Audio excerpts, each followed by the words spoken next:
Welcome to Pier-Glass Poetry Spotlight number 7, where we will visit one poem and its author. I'm Stan Galloway, your host, and today we'll be looking at Cussing Lessons by Stephen Cushman. Thank you for joining us today.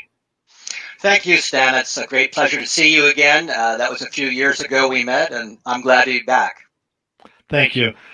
Stephen comes today from Charlottesville, Virginia. He's the author of 6 books of poetry, with a 7th, Keep the Feast, expected in fall of 2022. Cussing Lessons was first published in Dominion Literary Review and became the title poem of his second collection, a 2002 book published by Louisiana State University Press.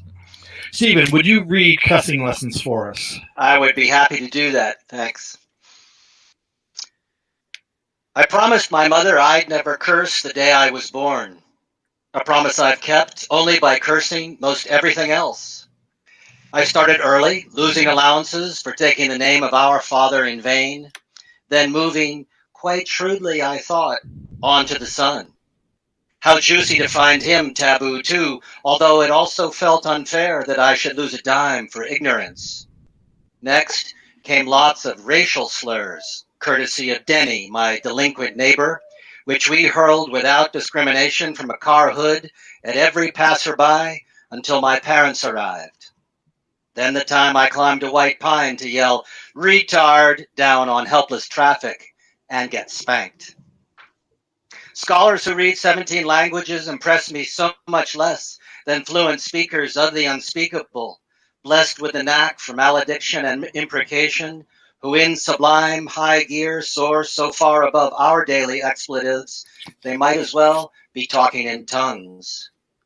I admire the foulest mouths, from abusive Catullus, may the black vomit wrench him, to Stephen Crane's youthful lieutenant, who, under fire, could string oaths with the facility of a maiden who strings beads. Why refrain? I worship the sacred and savor the profane. But now, here stands my son, the older one, whose birth washed out my mouth with the soap of fear I might hear echoes of myself at inconvenient moments. He wants to know the cuss words I do, and offers to share his own collection first, an impressive one for 7 years old, ruggedly Germanic, heavy on anatomy, but not a whiff of the carnal yet. So I run him through some basic blasphemy, along with directions for its prudent use, and send him off, happy, into the home stretch of latency. Why not?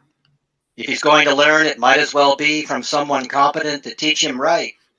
And yet I cannot teach him joy I no longer have, no longer feel. The joy in brand new power to pack his wrath and trembling into salvos he can fire among his fellows and feel relief from his weakness, from the cauldron of cooperation, from his infuriating family.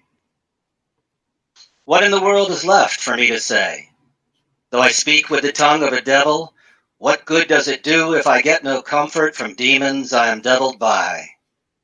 Happy the ones whose capacity to curse keeps pace with all they want to curse about, spitting out 100 million volts of protest in the fission that impends behind the cartoon euphemisms, the comic strip symbols for dirty words, among them my last one, I bet, behind the signs for number, at, percent, or dollar, behind the ampersand and asterisk. Thank you so much. I love how the poem begins by demonstrating what you see or what you expect is not necessarily what you get. That first line, "I promised my mother I'd never curse," suggests something very different from the completion occurring on the next line. "I promised my mother I'd never curse the day I was born." That sets the reader or the listener off balance. And I wonder, would you say that this is a poem about finding balance or readjustment? I think that's a really good way to describe the poem. As I was rereading it, getting ready for today, I was thinking that there are so many balances to be redressed and readjusted all the way through. The biggest one here is when you're going from a single self who wants self-expression to a self connected to other selves who have their needs and expectations as well. And in this case, going from being a young man to a father, and then having a father relationship with his son who's coming along and realizing, yeah, I'm not on my own all the time. I can't just say what I want. I need to adjust that balance. Yeah.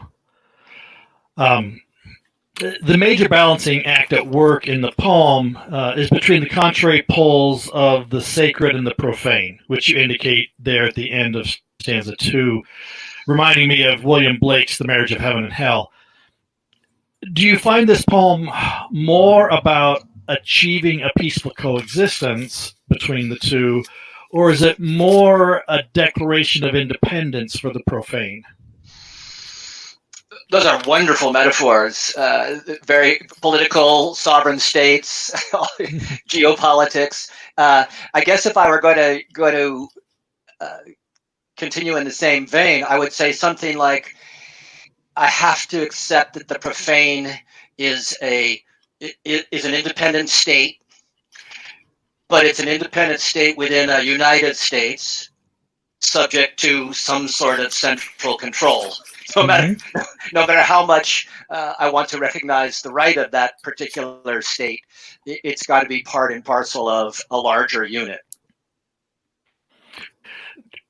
So now I think I should have saved this, and we should have done this one in July. But in any case, I suspect it's hard for you to remember the composition process after more than 20 years. But I'm curious if you can remember if the poem began with that maternal relationship where the poem currently begins, or if that image of the son was its beginning point and you kind of backfilled to the beginning point of your own childhood and adolescence, or if there was some other less central seed that sent you spinning in this direction. As I can recollect it, it seems to me that it was the encounter with my son, who asks that, it's not quite the same as where do babies come from, but what do these bad words mean? And do you know any bad words? But that triggered a memory. And this is often for me what a poem does. It's where you get two layers superimposed. And it triggered a memory of my mother saying to me, I don't mind if you curse, but please don't ever curse the day you were born. And I thought, oh, that's not a problem. Little did I know as I went along that what she was talking about. And and so when the moment with our older son came up, he was 7 in the poem. He's now 35. That was a linkage that sparked the poem. And I think I was also reading and teaching Red Badge of Courage, and there's that great figure of the lieutenant in there who can swear like nobody's business. Right. Yeah. And I like the fact that the poem is not completely personal. That the Catullus and the Crane references have a way of grounding the personal experience within the much larger human experience. Yeah, and I mean, one of the things I'm doing these days is teaching the Bible for students of literature, and the curse is a venerable ancient form. Psalm 109 is a curse. Job chapter 3 is a curse. Job does curse the day he was born. Right. So there's a way in which my bad words as a child and our son's bad words participate in a wonderful human continuity from the beginning, invective from the beginning. Yes. Well, and then I wonder, was that part of the forbidden fruit? Going back to the biblical beginning, at what point, does the divine and the human separate to such an extent that the human is able to look back and say, you know what, I don't like what I've become, or I don't like the situation I've been put in? Absolutely, and then I think the tendency is to think that those protests, Mhm. those dissatisfactions only accumulate. Right. Yeah. So as we go along. We've been talking about expressing those curses.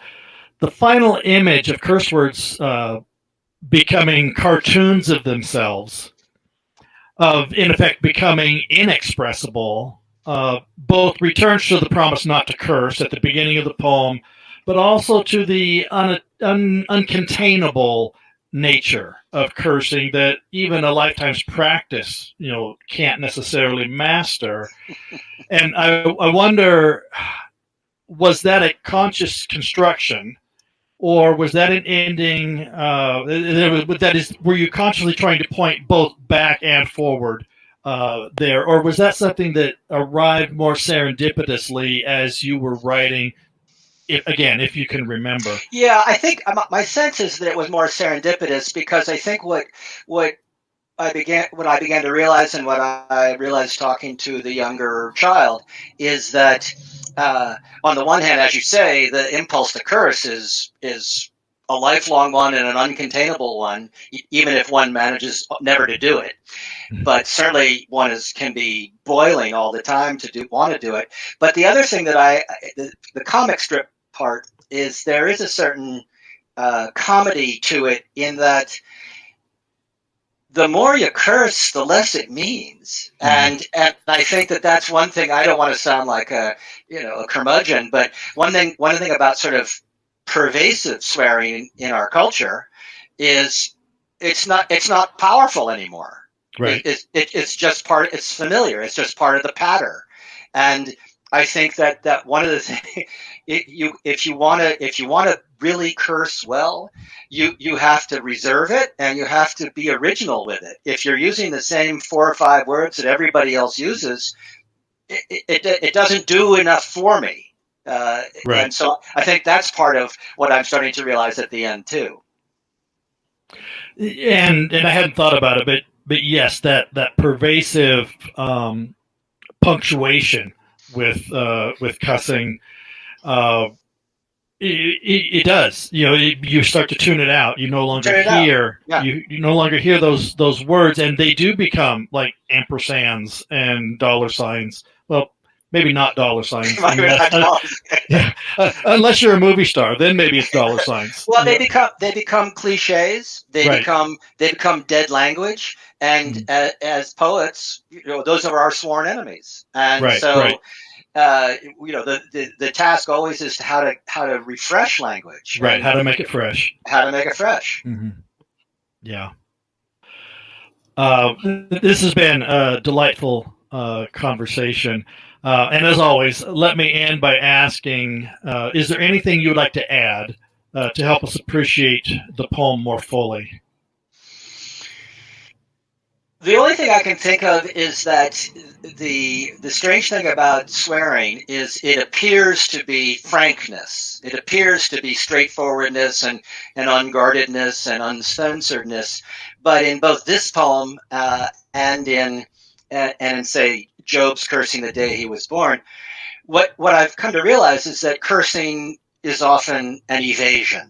It's often it's really not the truth. It's really not what you want to be saying. It's a roundabout way of saying something else. And so I think that one of the things the poem is about is discovering that you get that first jolt of power when you learn a bad word, and then suddenly you realize it's not serving you in the same way, because it's not really what you want to be saying. You want to be saying something different.